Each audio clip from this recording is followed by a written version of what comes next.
நம்ம கதிருக்கு பார்த்தீங்கன்னா, ஒரே குஷியா இருக்கு. ஏன் அப்படின்னா, திறப்பு விழா வந்து நடத்த போறாங்க. ஸோ ஃபர்ஸ்ட்டு பார்த்தீங்கன்னா, தன்னோட பிசினஸ் ஆரம்பிக்க போறோம் அப்படிங்கிற சந்தோஷத்துல நம்ம கதிர் வந்து இருக்காரு. முந்தின நாள் நைட்டு வந்து நம்ம நந்தினி, கதிர் 2 பேருமே வந்து ரூம்ல உட்காந்து பேசிக்கிட்டு இருக்காங்க. இப்படியெல்லாம் எனக்கு ஒரு வாழ்க்கை கிடைக்கும் அப்படின்னு நான் கொஞ்சம் கூட நினைச்சு கூட பார்க்கல நந்தினி. ஆனா கண்ண மூடி கண்ண தொறக்கறதுக்குள்ள என்னென்னமோ நடந்துருச்சு. ராவணன் சார் வந்தது உண்மையிலேயே வந்து நல்லதுதான். ஸோ எனக்கு இப்படிப்பட்ட ஒரு பிசினஸ் கிடைக்கும் அப்படின்னு நான் எதிர்பார்த்ததே இல்ல. எப்பயுமே அண்ணன் சொல்றத கேட்டுட்டு, அண்ணன் சொல்றத மட்டுமே செஞ்சுக்கிட்டு இருந்ததுக்கு, இப்போ பார்த்தீங்கன்னா, நமக்குன்னு சொந்தமா ஒரு பிசினஸ் வந்திருக்கு. எவ்ளோ சந்தோஷமா இருக்கேன் தெரியுமா நானு? இப்படி ஒரு விஷயம் நமக்கு நடந்திருக்கு. நம்ம பொண்ணு தாரா இந்த நேரத்துல நம்ம கூட இல்ல. ஆனாலுமே வந்து எனக்கு அவ்ளோ ஹேப்பியா இருக்கு. அவளுமே நம்ம கூட இருந்திருந்தா அப்படின்னா, நிச்சயமா ரொம்ப சந்தோஷப்பட்டுருக்கேன். இதுக்கப்புறமும் நம்ம பண்ற எல்லா விஷயமும் நம்மளோட பொண்ணுக்காக மட்டுமா தான் இருக்கணும் அப்படின்னு நம்ம கதிர் வந்து பார்த்தீங்கன்னா, ரொம்பவே சென்டிமென்ட்டா நந்தினி கிட்ட வந்து பேசிக்கிட்டு இருக்காங்க. நீங்க சொல்றது எல்லாமே வந்து சரிதாங்க. ஆனா ஒரே ஒரு விஷயத்த மட்டும் நான் உங்ககிட்ட சொல்றேன். அந்த ராவணன மட்டும் நீங்க எக்காரணத்த கொண்டும் முழுசா நம்பாதீங்க. எனக்கு என்னமோ அது வந்து சரியா தோணல அப்படிங்கிற மாரி சொல்ல, என்ன நந்தினி எதுக்காக இப்படி சொல்லிக்கிட்டு இருக்க? அவரால தான் இன்னைக்கு நமக்கு இவ்ளோ பெரிய ஒரு இடம் கிடைச்சு, ஒரு நல்ல பிசினஸும் ஆரம்பிக்க போறோம். அது மட்டும் கிடையாது. இன்னும் நம்ம ஆரம்பிக்கவும் இல்ல, ஓப்பன் பண்ணவும் இல்ல. அதுக்குள்ள அவர் நம்மகிட்ட வந்து பார்ட்னரா ஜாயின் பண்ணி நமக்கு பணமும் குடுத்திருக்காரு. அப்படிப்பட்ட நல்லவர நீ ஏன் வந்து சந்தேகப்படுற? அப்படிங்கிற மாரி சொல்ல, இங்க பாருங்க, பொதுவாவே ஒரு பழமொழி இருக்கு. எல்லாமே அவசர அவசரமா நமக்கு கிடைச்சா, அதுக்கப்புறம் அது நிலைக்காது அப்படின்னு சொல்லுவாங்க. ராவணன் விஷயத்துல எனக்கு அப்படிதான் தோணுது. அது மட்டும் கிடையாது. எவ்வளவோ கோடி ரூபாய் சொத்து இருக்கு, எவ்வளவோ பிசினஸ் இருக்கு. அது எல்லாத்தையும் விட்டுட்டு அந்த ஆளு இங்க வந்து உட்காந்துக்கிட்டு இருக்காரு. கேட்டா, இந்த குடும்பம் தான் எனக்கு எல்லாமே பண்ணுச்சு. ஆதி குணசேகரன் தான் எனக்கு எல்லாமே அப்படின்னு சொல்றான். அது எல்லாமே இருக்கட்டும். ஆனா இவ்ளோ தூரம் நம்ம குடும்பத்துல தலையிட்டு இதெல்லாம் பண்ணணும்னு என்ன அவசியம் இருக்குங்க? எதுவா இருந்தாலும் சரி, நீங்க கண்டிப்பா ஜாக்கிரதையா இருக்கணும். ஒவ்வொரு விஷயத்தையும் நீங்க பண்ணும்போது, அது சரியா? தப்பா? அப்படின்னு ஒரு தடவைக்கு பல தடவ நீங்க யோசிச்சு பார்த்துட்டு பண்ணுங்க. அதுதான் உங்களுக்கு நல்லது. நம்ம பிசினஸ்க்கும் நல்லது. உங்க அம்மா சொல்லிட்டு போன விஷயத்த கேட்டீங்கல்ல? எதுவா இருந்தாலும் யோசிச்சு நல்லபடியா பண்ணு. உனக்கு என்ன தோணுதோ அத மட்டும் பண்ணு அப்படின்னு அவங்க சொன்னாங்கல்ல. அதையே நீங்களும் ஃபாலோ பண்ணுங்க அப்படிங்கிற மாரி சொல்றாங்க. சரி நந்தினி, நீ சொல்றத நானும் கேட்கிறேன். என் கூட தானே நீயும் இருக்க போற. நம்ம 2 பேரும் ஒண்ணா சேர்ந்து தான் இந்த பிசினஸ பல மடங்கு நம்ம கொண்டு போறோம். அதனால இதுக்கப்புறமும் நமக்கு எப்பயுமே வாழ்க்கையில சந்தோஷம் மட்டும் தான் இருக்கும் நந்தினி அப்படின்னு 2 பேருமே மனசு விட்டு ரொம்ப ஹேப்பியா பேசிக்கிறாங்க. ஸோ இந்த பக்கம் பார்த்தீங்க அப்படின்னா, நம்ம ஜனனி வந்து ரொம்பவே தனியா உட்காந்துக்கிட்டு இருக்காங்க. ஏன்னா விசாலாட்சியும் இப்ப கூட கிடையாது. சக்தியும் பார்த்தீங்கன்னா கூட இல்ல. அதனால ஜனனிக்கு என்ன பண்றதுன்னே தெரியாம ரொம்ப தனிமையில வந்து ஃபீல் பண்ணிட்டே உட்காந்துக்கிட்டு இருக்காங்க.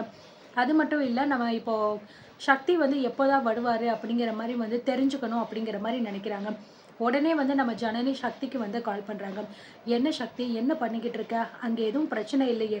எல்லாமே ஓகே தானே?" அப்படிங்கிற மாரி சொல்ல, "இங்க எதுவுமே பிரச்சனை இல்ல ஜனனி. எல்லாமே ஓகே தான்.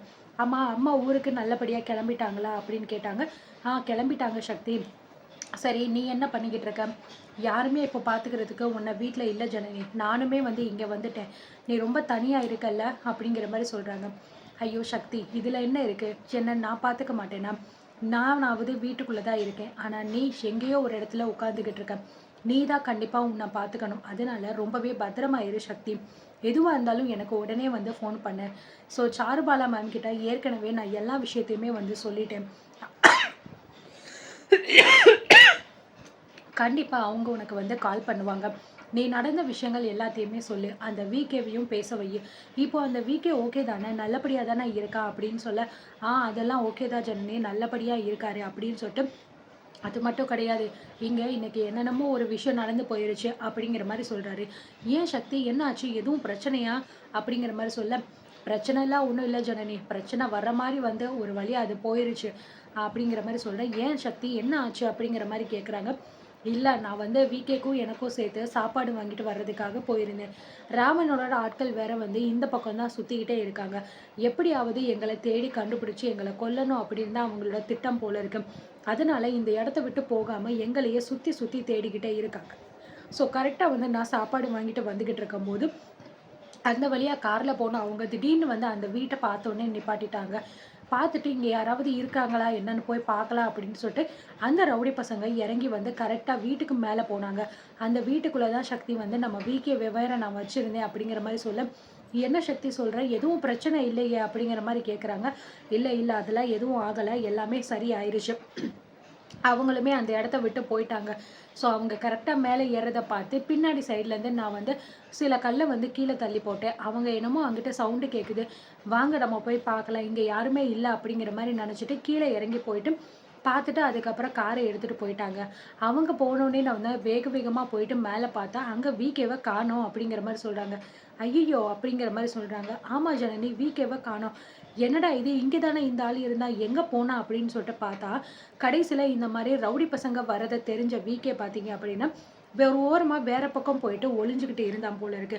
ஸோ கரெக்ட்டா சக்தி வந்ததுக்கப்புறம் வெளியில வந்த நம்ம விகே, "என்ன சக்தி பயந்துட்டீங்களா? நான் எங்கேயும் போல. இங்க தான் இருக்கேன். என்ன தேடியே ஒரு சில பேர் வர்ற மாரி எனக்கு தோணுச்சு. அதனால தான் முன்கூட்டியே நான் வந்து கொஞ்சம் வேற பக்கம் தள்ளி போய் ஒளிஞ்சுக்கிட்டேன். யாராவது வந்துட்டா அப்படின்னா மாட்டிப்போம் இல்லையா? அதுக்காக தான் நான் பண்ணேன். நீங்க எதுக்கும் கவலைப்படாதீங்க சக்தி" அப்படிங்கிற மாரி சொல்லிட்டேன்.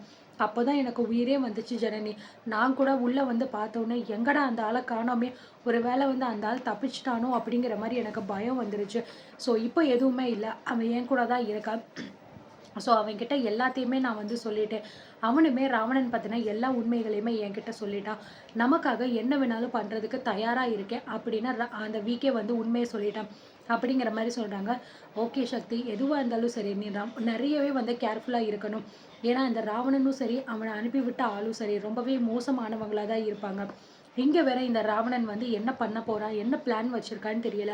நாளைக்கு வேற கதிர் மாமாவோட திறப்பு விழா இருக்கு அப்படின்னு சொல்ல, ஓ! நாளைக்கு தான் திறப்பு விழா அப்படிங்கிறத அங்க பண்றாங்களா? வீட்ல ஒரே ஆட்டம், பாட்டம், கூத்தாட்டமுமா இருக்குமே அப்படிங்கிற மாரி சக்தி கேட்குறாரு. அதெல்லாம் ஒண்ணும் இல்ல சக்தி. அவங்கவங்க வேலைய பார்த்துக்கிட்டு இருக்காங்க. நமக்கு என்ன இருக்கு? அவங்க வேலைய ஆரம்பிச்சு, பிசினஸ் ஆரம்பிச்சு, நல்லபடியா அவங்க அத கொண்டு போனா போதும். ஆனா ராவணன் மேல கண்டிப்பா ஒரு கண்ணு வச்சுக்கணும். அவன் எப்போ என்ன பிளான் பண்ணுவான்? என்ன பண்ண போறான்? அப்படிங்கிறது யாருக்குமே வந்து தெரியாது. கதிர் மாமா ஆரம்பிக்கிற பிசினஸ்க்கு ராவணன் கண்டிப்பா துணையா நிப்பான் அப்படிங்கிறது நினைக்கிறதா? இல்ல கண்டிப்பா கதிர் மாமாவோட பிசினஸ அவன் கெடுக்க போறானா அப்படிங்கிறது தான் தெரியல. அந்த ஒரு சின்ன பயம் மட்டும் மனசுக்குள்ள இருந்துகிட்டே இருக்கு அப்படின்னு சொல்ல, இங்க பாரு ஜனனி, நமக்கு அதெல்லாம் வந்து தேவையே இல்லாத ஒரு விஷயம். அவங்க சொத்து, அவங்க காசு, அவங்க பிசினஸ் பார்த்துப்பாங்க. நீ பார்த்துக்க வேண்டியது உன் வயித்துல இருக்கிற நம்ம குழந்தைய மட்டும்தான்.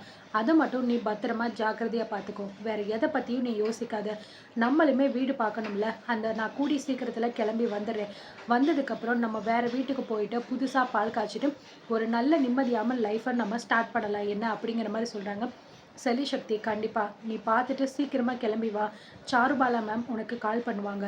என்ன விஷயமோ எல்லாத்தையுமே நீ பேசி முடிச்சுட்டு, ஏதாவது எமர்ஜென்சினா எனக்கு உடனே கால் பண்ணு அப்படிங்கிற மாரி சொல்லிட்டு, நம்ம ஜனனியும் பார்த்தீங்கன்னா ஃபோன வச்சுடுறாங்க.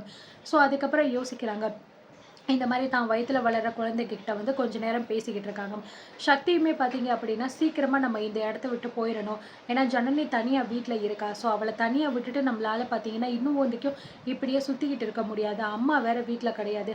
அந்த ராவணன் வேற அடிக்கடி வந்துட்டு போய்க்கிட்டு இருக்கான். அதனால ஜனனிக்கு கண்டிப்பா ஏதாவது ஆபத்து இருக்கும். அதனால உடனே நம்ம இந்த இடத்த விட்டு காலி பண்ணி, இந்த வீக்கேவ ஒரு சேஃபான இடத்துல கொண்டு போய் வச்சுட்டு, வீட்டுக்கு போணும் அப்படிங்கிற மாரி பிளான் பண்றா. ஸோ அடுத்து என்னென்ன அவங்க பிளான் பண்ண போறாங்க? எப்படி நடக்க போகுது? அப்படிங்கிறத ஒன் பை ஒன்னா பார்த்து தெரிஞ்சுக்கலாம்.